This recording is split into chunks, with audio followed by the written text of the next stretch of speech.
ചേട്ടാ ആ ഓട്ടോയിൽ പോയി പെണ്ണല്ലേ അവൾ എന്നാ ചോദിച്ചേ? ഞാനേ 500 പറഞ്ഞപ്പോ അവൾക്ക് 1000 വേണമെന്ന്. ഞാൻ 100 രൂപ ഇച്ചിരി പോണ ആളാ. പിന്നല്ലേ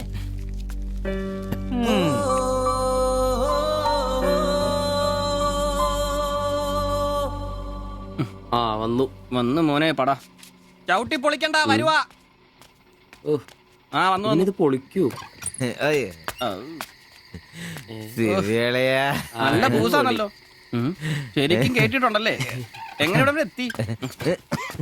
കയ്യില് 10ന്റെ കാശൊന്ന് അപ്പ തീർത്തണം. മേടിച്ച് കൂട്ടിയല്ലോ. അതെ, പുതിയ ഷർട്ട്, പുതിയ ജീൻസ്, പുതിയ ചെരുപ്പ്, ഷൂ എല്ലാം മേടിച്ചളിയാ. ചെത്ത് പയ്യനാവണ്ടേ? പിന്നെ അതേ കുപ്പി, അതിൽ പകുതി ഞാൻ തീർത്തു, പകുതി നിങ്ങൾക്കുള്ളതാ. ടച്ചിങ്സ് മേടിച്ചില്ല. സന്തോഷം. വന്ന ആഘോഷമാണല്ലോ അളിയാ. അതെ, എനിക്കിന്നൊരു മണ്ടത്തരം പറ്റി, അതിന്റെ ആഘോഷ. മണ്ടത്തരും തെളിച്ചു പറടാ. പറയാം. എന്നാ പറ. പറയാമേ. ഞാൻ സ്നേഹിച്ച എന്റെ കാമുകി അവളുടെ മുമ്പിൽ ലുക്ക് വേണ്ടേ? വേണ്ടേ? വേണം. അവളുടെ സ്നേഹം കിട്ടാൻ 3000 രൂപയുടെ സാധനങ്ങൾ, പാന്റ്, ഷർട്ട്, ഷഡ്ഡി എല്ലാം. ഇതെല്ലാം മേടിച്ചു കഴിഞ്ഞപ്പോഴാ അളിയ ഞാൻ അറിയുന്നേ, അവളുടെ കൂടെ ഒരു രാത്രി കിടക്കാൻ വെറും 1000 രൂപ ഉള്ളൂന്നേ. എന്റെ 3000 ഞാനാരായി? ഞാനാരായി? മണ്ടൻ, അരമണ്ടൻ. അതിന്റെ ആഘോഷളിയത്. നീ എന്നെ പറയുന്നേ സത്യമാണോ? തെളിയാ അവള് ളിയാ അവളെ അല്ലേ ഞാൻ സ്നേഹിച്ചു.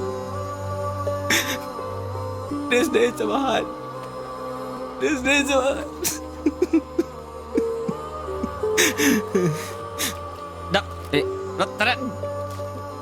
നീ പറയുന്ന ഉള്ളതാണ്.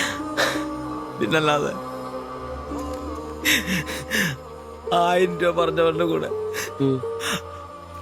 അവള് ഓട്ടോ കയറുമ്പോ ഞാൻ കണ്ടോണ്ട് കണ്ടതാണ്. പോട്ടടാ, ഇതിലിപ്പോ ഇത്ര ഫീൽ ചെയ്യാനുള്ള കാര്യമൊന്നുമില്ല. ഇയാള് തമ്മിൽ പ്രേമൊന്നും ഇല്ലായിരുന്നല്ലോ. വല്ലപ്പോഴും ഒന്ന് ചിരിച്ചു കാണിക്കും, നമ്മളൊന്ന് മുട്ടു നോക്കി, അത്രേ ഉള്ളൂ.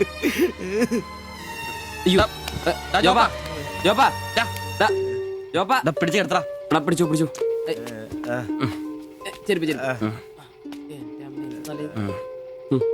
ആകെ നാശകോടാലിയാക്കി. ഇതിനാണ് പിള്ളേർ ചെറുപ്പം തൊട്ടേ ലൈൻ അടിച്ചും പൊട്ടിച്ചും വളരണമെന്ന് പറയുന്നത്. അല്ലെങ്കിൽ ഒരെണ്ണം പൊട്ടുമ്പോഴേക്കും വെള്ളവടിയായി, ആത്മഹത്യയായി. അല്ലേ ഇനി എന്ത് ചെയ്യും? എന്ത് കുറെ ദിവസം ഇങ്ങനെ പോവും, പറയുമ്പോ തന്നെ ലെവലായിക്കോളൂ.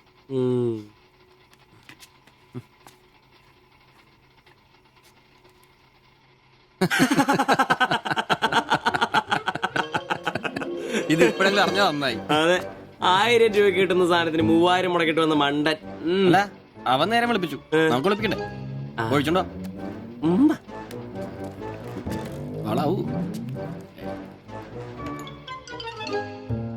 കലാസ്നേഹികളെ, ഇത് പ്രണയിച്ച ഒരു പാവം പൊറോട്ട അടിക്കാരന്റെ കഥന കഥ. കഥയുടെ പേര് വെടിമരുന്ന് മടുക്കുന്ന പൊറോട്ട.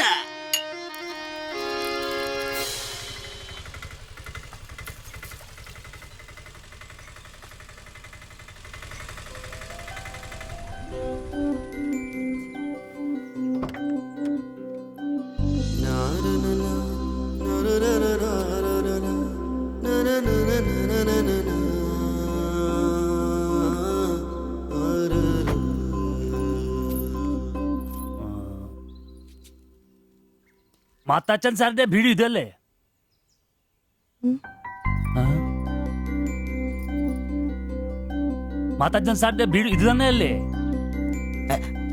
വരുന്ന വിവരം ഗോപാലകൃഷ്ണൻ വിളിച്ചു പറഞ്ഞിരുന്നു. ഞാനാണ് മാത്തച്ഛൻ. അച്ഛാ നമസ്കാരം. നമസ്കാരം. ഞാൻ കുമാർ. സ്ഥലം കണ്ടുപിടിക്കാൻ ബുദ്ധിമുട്ടൊന്നും ഉണ്ടായില്ലല്ലോ? ഇല്ല ഇല്ല ഇല്ല. ഇത് എന്റെ ഭാര്യ ദേവ്ജാനി. നമസ്കാരം.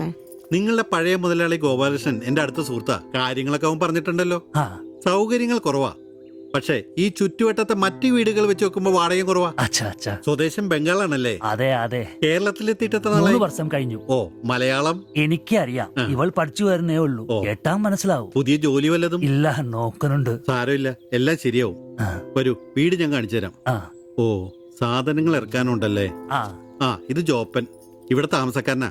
വേറെ 2 പേരും കൂടി ഉണ്ട്. പുതിയ വാടകക്കാരാ, ബംഗാളികളാ. നമ്മുടെ നമ്പീശൻ ചേട്ടന്റെ മുറി ഒഴിഞ്ഞ് കിടക്കുന്നുണ്ടല്ലോ. ഒന്നിങ്ങോട്ട് വാ, സാധനങ്ങളൊക്കെ ഇറക്കി കൊടുക്ക്. ഞാൻ നിങ്ങളെ ഇറക്കിക്കോ, ഞാൻ ഇപ്പൊ വരാം.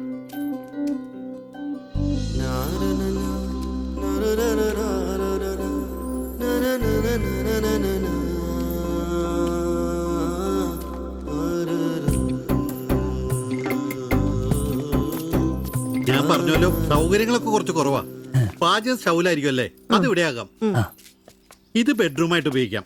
അച്ഛാ. ഇതിന്റെ അപ്പുറത്തെ മുറിയിലാ ഞാൻ പറഞ്ഞ 3 ചെറുപ്പക്കാർ താമസിക്കുന്നത്. വരൂ. കുറച്ച് ചെലന്തി വലയൊക്കെ ഉണ്ട്, ഒന്ന് അടിച്ചാൽ ശരിയാവും. അപ്പൊ പിന്നെ നിങ്ങളുടെ കാര്യങ്ങൾ നടക്കട്ടെ. എനിക്കൊരു മീറ്റിംഗ് ഉണ്ട്. ഓ. എന്തെങ്കിലും ആവശ്യം ഉണ്ടെങ്കിൽ എന്റെ ഭാര്യ ലിസിയോട് പറഞ്ഞാൽ മതി. കുറച്ച് കഴിഞ്ഞാൽ വരും അവള് പരിചയപ്പെടാൻ. ആ. ബാത്റൂം ഇവിടെ തന്നെയുണ്ട്, കോമണ. എടാ സിബി, ഒന്ന് കണ്ടു വന്നേ. ഇന്നു മുതൽ നിങ്ങൾക്ക് പുതിയ ആൾക്കാരായി, പുതിയ താമസക്കാരാ, ബംഗാളി സ്വദേശികളാ. ഇത് കുമാർ, ഭാര്യ ദേവയാനി. ഇത് സിബി, അപ്പുറത്തെ മുറിയിലെ. ഓ. ഇനി ഒരാൾ കൂടി ഉണ്ട്. ഉം. വേറെ കുറച്ച് സാധനങ്ങളുണ്ട്, ഒന്ന് ഇറക്കാൻ സഹായിക്കടാ. ഓ അതിനെന്താ മാത്തച്ചാ? ആ, എന്നാ ഞാൻ അങ്ങോട്ട് ഇറങ്ങുവാ. ആ, আমি ওইদিকে যাচ্ছি। ঠিক আছে, গিয়ে এসো। আচ্ছা।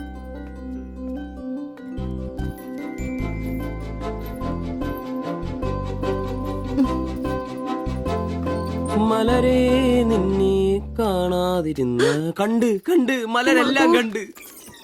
ശ്ശോ.